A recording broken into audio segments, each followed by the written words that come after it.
ঠাকুরের আসনটাও ভালো করা, কিন্তু ওই ভ্যানের সামনে, ভ্যান চালায় না, পরিবহন ভ্যান, ওর সামনে দেখবেন ছোট বাটি শিকের উপরে ডিজাইন করে। তা আমরা ঠাকুর ঘরে এরকম ছোট ছোট আঙুলও বসে না, এরকম ছোট গ্লাস, ছোট বাটি, একটু চিনি, বাতাসা রেখে দিই। এগুলো ভগবত সেবা বলে না। হ্যাঁ, তোমার সামর্থ্য নেই, তুমি গরিব মানুষ, ফুল জল দাও, কিন্তু যদি সামর্থ্য থাকে তবু চিনি দিয়ে আজকে সকালে দেয়, আর মনে হয় সন্ধ্যায় বা কাল সকালে হলে পিঁপড়ের খাদ্য দেয়।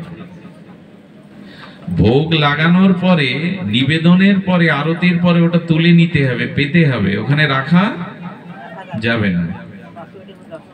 এই যে এখন মশার সময় আপনি মশারি টানাচ্ছেন, আপনার ঠাকুরের কোনো ব্যবস্থা আছে তো যাতে মশা না লাগে? সন্তানকে আপনি কত আদর করে স্নেহ করান, স্নান করান, নতুন পোশাক পরান। ভগবানকে কখনো পোশাক পরিয়েছেন? তাকে অভিষেক করান।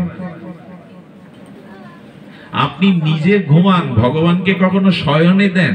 আপনার ঘরে হিন্দু আপনি গোবিন্দ রাখতে হয়, তো একটা পট রেখে দিয়েছেন, ধুলা বালি মশা মাছি, নিদ্রা নেই, জাগরণ নেই, একটু চিনি বা মিশ্রি, এই সারা ঠাকুর সেবা।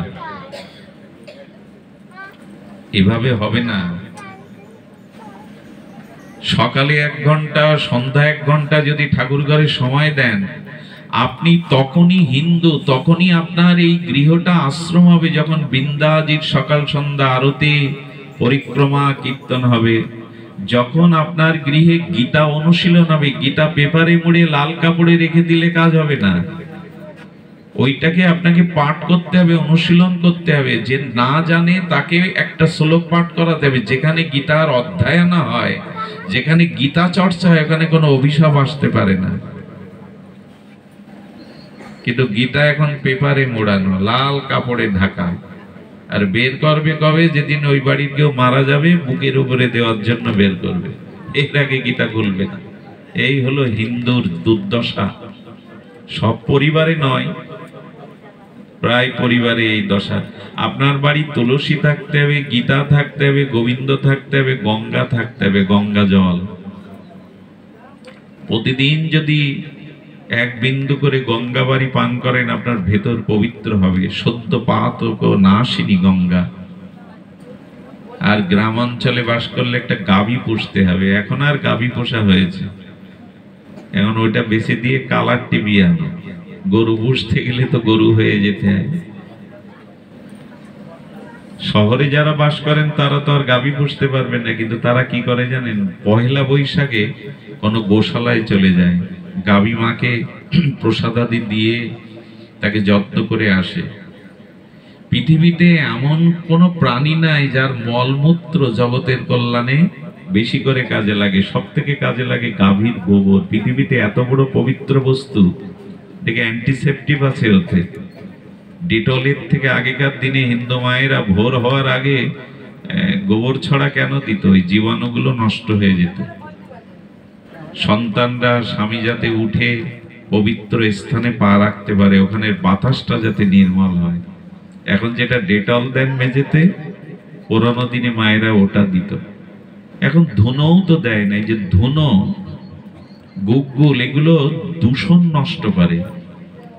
ঝাঁজ করতাল সন্ধ্যাবেলায় বাজালে, ভোরবেলা বাজালে, দেখুন শব্দের ধ্বনির একটা শক্তি আছে। আপনি জঙ্গলের মধ্যে গিয়ে বলবেন ওম, কি হবে জানেন? ওই ধ্বনিটা গাছের গায়ে ধাক্কা লেগে ভাইব্রেশন হয়ে আপনার কাছে ওম ওম ওম ফিরে আসবে। আসে কিনা? শক্তিটা ধাক্কা খেলো কিনা, খেয়ে আবার ফিরে এলো। তার মানে শব্দের একটা শক্তি আছে, ওই শক্তিটা গিয়ে ধাক্কা খায়। কোন বিল্ডিং এর মধ্যে গিয়ে ওম বলুন, হরে কৃষ্ণ বলুন, রিসাউন্ড আসবে, ভাইব্রেশন হয়ে রিসাউন্ডটা ফিরে আসবে আপনার দিকে। তেমন শঙ্খ বাজালে, কাসর বাজালে, করতাল বাজালে, ওই ইথার তরঙ্গ থেকে, বায়ুমণ্ডল থেকে সন্ধ্যা বা সকালে সূর্যের কিরণে বা সন্ধ্যা নেমে এলে যে জীবাণুগুলো, রোগ জীবাণুগুলো ঘরে ঢোকে, অমঙ্গল বাতাসটা ঘরে ঢোকে, ঝাঁজ করতাল বাজিয়ে হরিনাম করলে ওগুলো ভেতরে যে ওই শব্দ তরঙ্গ ওদেরকে তাড়িয়ে দেয়। এখন সন্ধ্যা দেওয়া মানে মায়েরা বুঝেছে 3টে উলোধ্বনি আর 3টে শাকে ফু দেওয়া, এরকম না।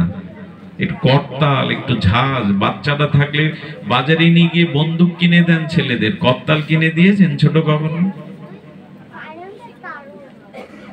এখন গিটার কিনে দেন, খোল কিনে দিয়েছেন কখনো? ছোট্ট একটা খোল নিলে বাচ্চাটা ওই নিয়ে কি বলবে? নিতাই গৌর বলবে, হরে কৃষ্ণ বলবে। ওইসব নাই, একটু খোল বাজুক, একটু ঘন্টা বাজুক, ঝাঁজ বাজুক। এই শব্দগুলো কি হয়?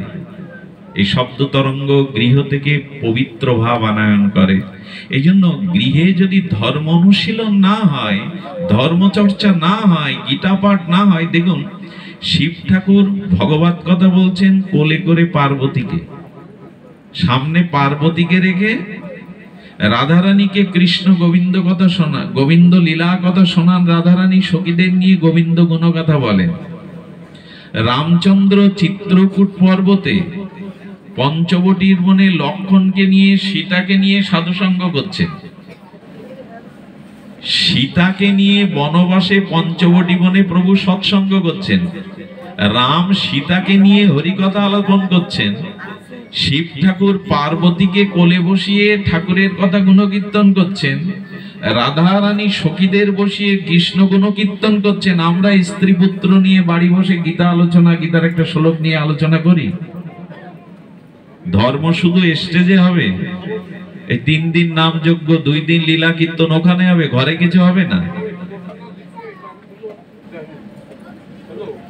খুব দুঃখের বিষয়, যে বাড়িতে ধর্মীয় আলোচনা হয় না, গীতা নিয়ে শাস্ত্র নিয়ে পর্যালোচনা হয় না, ওখানে অন্ধকার যাবে না। যেমন সব লাইট অফ করে দিন, এখানে গাঢ় অন্ধকার আনো। এনে আমি গাঢ় অন্ধকারের মধ্যে গীতা হাতে নিয়ে বলছি, বলুন তো আমার হাতে কি? বলতে পারবেন? এখানে কোনো আলো না থাকলে। আলোটা নিভিয়ে দেওয়ার পরে গীতাটা আমি শ্রীহস্তে নিলাম, এবার অন্ধকারেই বলছি, আপনারা বলুন আমার হাতে কি? বলতে পারবেন? কেন অনেক কাছে আছেন তো বলতে পারছেন না কেন?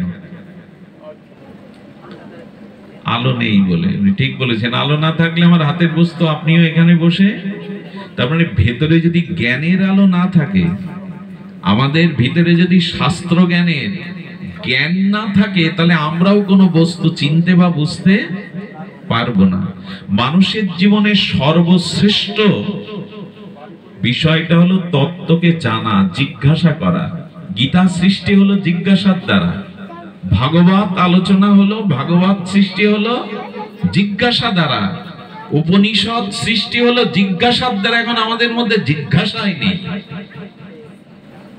ধর্মকে জানা, সংসারকে জানা, সুসন্তান কিভাবে আসবে, নিজে কিভাবে উদ্ধার হব, আমার প্রকৃত কল্যাণ কিসে হবে, কার সঙ্গ করতে হবে, কার সঙ্গ ত্যাগ করতে হবে, এইসব জানার বিষয়গুলো প্রশ্ন নাই এখন।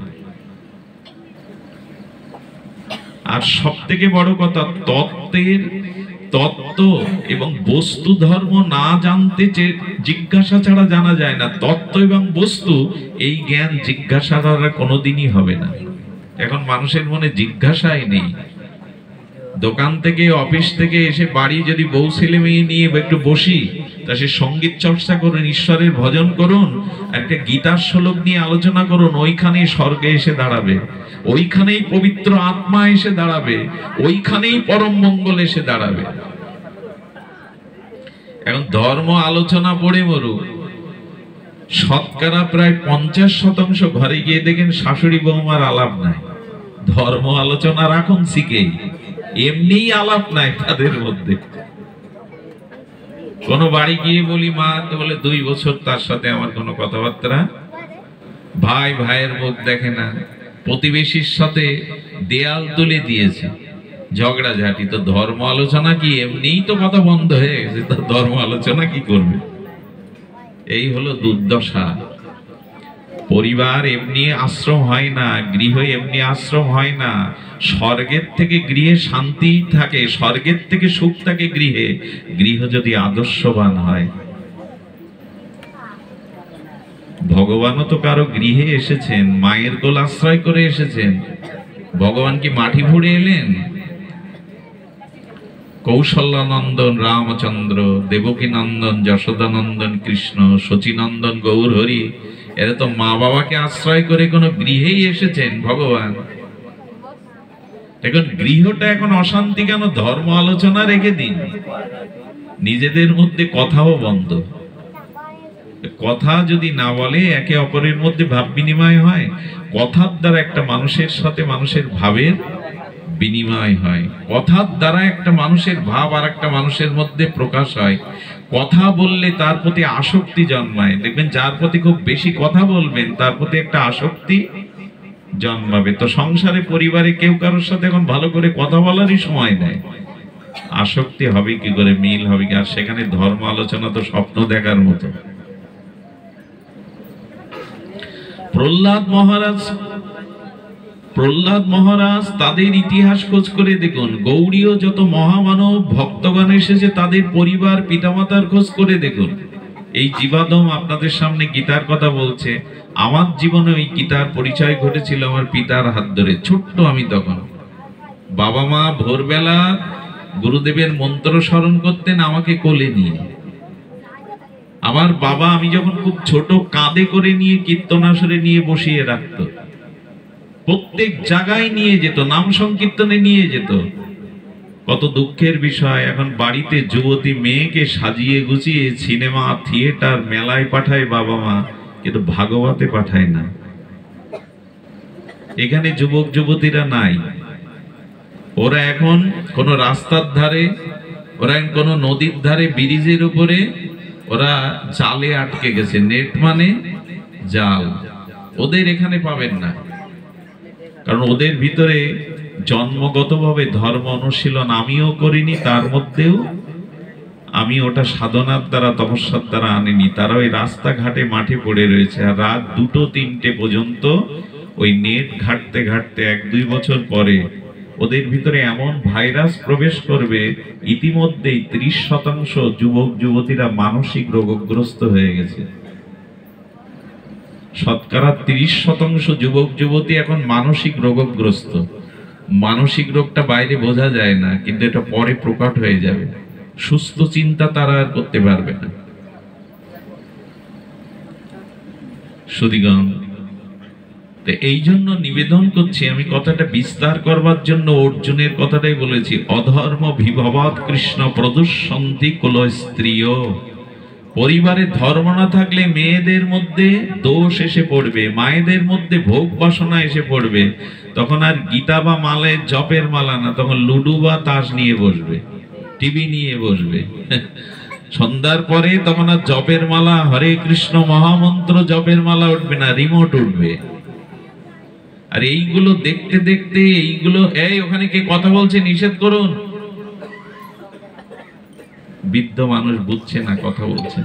জয় শ্রী রাধে। তো লক্ষ্য করুন, ধর্ম চর্চা করুন, না হলে স্ত্রী দৃষ্টাসু বার্জেয় জায়াতে বর্ণ সংকরা।